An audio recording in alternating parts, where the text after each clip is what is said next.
નમસ્કાર ખેડૂત મિત્રો, હું છું ભરતસિંહ સાવડા અને આપ જોઈ રહ્યા છો ભરતસિંહ સાવડા ખોડલ ફાર્મ. ખેડૂત મિત્રો, હવે આપણે વાત કરવી છે મગફળીની અંદર અથવા સોયાબીનની અંદર તમારે કોઈ પણ પ્રકારના નિંદામણ વિશેની કે કોઈ પણ પ્રકારના નેદ હોય. અત્યારે હવે થોડુંક વરાપ જેવો માહોલ છે અને વરસાદનું પ્રમાણ પણ થોડુંક નહીવત ઘટાડો આવ્યો છે, એટલે ખેડૂત મિત્રો આપણે દવા છાંટવાનું અત્યારે ખેડૂત મિત્રો બધા આયોજન કરીને હાલતા હોય છે. અત્યારે સાથી હાલ એમ ન હોય અથવા ટ્રેક્ટર ન હાલતા હોય સનેડા કે, તો આપણે ખેડૂત મિત્રો કોઈ પણ નેદની અંદર દવા આપણે છાંટી અને નેદનો નાશ કરતા હોય છે, ખડનો કોઈ પણ. બરાબર, તો ખેડૂત મિત્રો હવે કોઈ પણ પાકની અંદર મગફળી છે કે સોયાબીન છે કે બીજો કોઈ પણ પાક હોય, તમે કોઈ પણ પાકની અંદર જ્યારે દવા છાંટો ત્યારે મગફળીની અંદર ખાસ કાળજી લેવાની એક છે કે કોઈ પણ દવા છાંટતી વખતે તમારે કઈ નોઝલનો યુઝ કરવાનો છે તેમની પણ માહિતી આપું મિત્રો, અને એમાં એમની સાથે શું ઉમેરવાનું છે ને તે પણ માહિતી આપું મિત્રો. પણ હવે ખાસ કાળજી લેવાની છે ખેડૂત મિત્રો કે કોઈ પણ તમે સારી એવી કંપનીની દવાઓ છાંટતા હોય નેદની, બરાબર, તો હવે તેમાં તમારે એક ઝીંક ઉમેરવાનું છે. ઝીંક પ્લસ તમે ઉમેરો ને તો એનાથી આપણે ફાયદો એ થશે કે આપણે જે મગફળીની અંદર આપણે જે આમાં એક આપણે એવો છોડ તમને બતાવીએ, બરાબર, કે આમાં કોઈ પણ એવું પાંદ હોય. હવે માનો કે આ અત્યારે પાંદ છે, બરાબર, તો હવે આ જે પાંદ છે મિત્રો, આ કોઈ પણ પાંદ આપણે નેદની દવા છાંટેલી નથી, પણ આ તો કુદરતી વાયરસને હિસાબે જો આવું આ પાંદ દેખાય છે, બરાબર.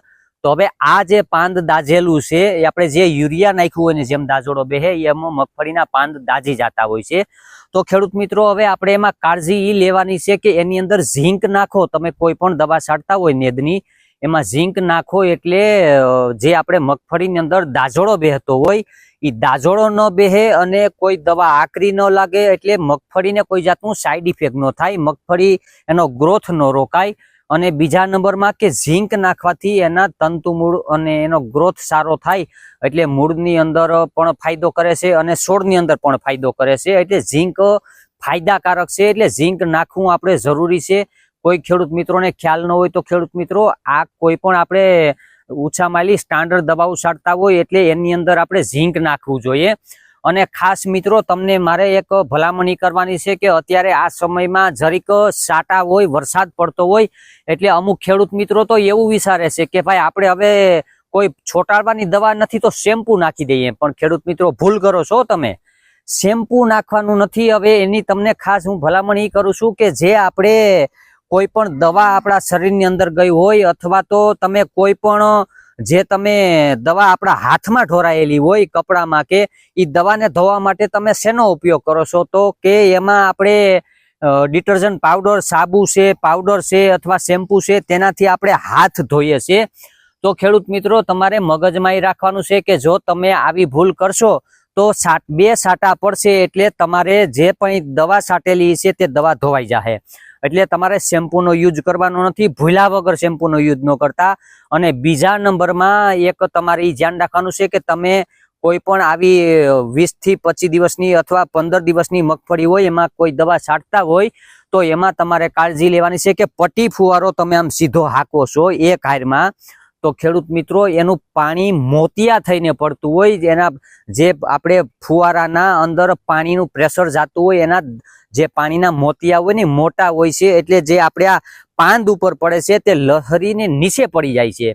પણ ઈ નથી કરવાનું ખેડૂત મિત્રો. આપણે એમાં ઝીણીઓ જે હાવ ઝણ ઉડતી હોય ને એવો ફુવારો ચડાવી અને જે મગફળીની અંદર તો ઠીક છે, પણ જે કોઈ પણ જાતનું ખડ હોય એમાં સીધો નાનો એવો એક વાસટનો સાટો હોય ને પણ સોટી જ આવવો જોઈએ.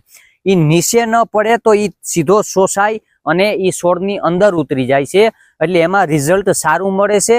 અને પટ્ટી ફુવારો તો હાંકવાનો કેવું છે ખેડૂત મિત્રો કે એ જે તમારે કોઈ પણ બેક્ટેરિયા એવા અંદર જમીનની અંદર પાણીથી ઉતારવાના હોય તો તમે પટ્ટી ફુવારો છે, ગરિયો ફુવારો એ તમે ઉપયોગ કરી શકો. પણ આમાં તો તમારે મગફળીની અંદર કોઈ દવાનો દાજોડો ન લાગે એના માટે થઈને ખેડૂત મિત્રો આપણે એમાં કોઈ 4 સક્રીનો છે અથવા 4 કાણાવાળો 5 કાણાવાળો એવો જે આછો ફુવારો છે ને આમ જે જણ ઉડતી હોય એકદમ ધુવાડો કરતો હોય એવા ફુવારાનો યુઝ કરવાનો છે. એટલે ખેડૂત મિત્રો આ તમારે કાળજી લેવાની છે. તમને કોઈ પણ એવી ભલામણ કરતા હોય કે પટ્ટી ફુવારો આખો, પણ પટ્ટી ફુવારો આંકવાનો નથી. તમે આ જે કંઈ 4 કાણાવાળો ફુવારો આવે છે તેનો ઉપયોગ કરીને જો દવા છાંટશો અને પટીવાળાનો તમે પ્રયોગ કરજો, એનાથી શું તમને રિઝલ્ટ મળે અને કેટલા પંપનો તમારે વધઘટનો ફાયદો થાય ને એ તમે મને જણાવજો, બરાબર? એટલે કેનાથી તમને રિઝલ્ટ સારું મળ્યું. આ હતી આપણે મગફળીની અંદર નેદની દવા છાંટવા વિશેની માહિતી ખેડૂત મિત્રો. અને આ માહિતી જો સારી લાગી હોય તો આપણી ભરતસિંહ ચાવડા ખોડલ ફાર્મ ચેનલને સબસ્ક્રાઇબ કરજો, લાઈક કરજો ને તમામ ગ્રુપમાં શેર કરજો, એટલે જેથી કરીને તમામ ખેડૂત મિત્રોને ખ્યાલ આવે.